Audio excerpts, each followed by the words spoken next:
ಇಲ್ಲಿ friends light ಹಾಕಿದೆ. ಬನ್ನಿ ಇಲ್ಲಿ ನೋಡಿ, ಆ ಗಾರೆಪ್ಪು ಇದು ಹಾಕಿತ್ತಲ್ಲ ಕದಿಲಿಕ್ಕೆಲ್ಲ, ಅದು ತಣ್ಣಗಾಯ್ತು. ಆದಮೇಲೆ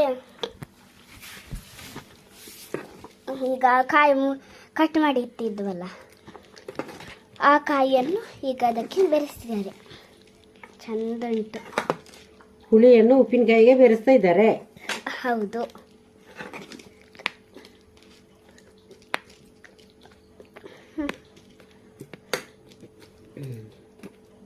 ತುಂಡು ಏನು ಕಣ? ಗಸಿಯ ಗಸಿ ಚೂರು ಕೊಂಚ ತುಂಡು.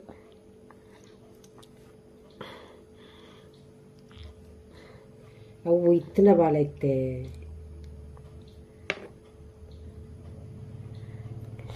ನೋಡಿ ನೋಡಿ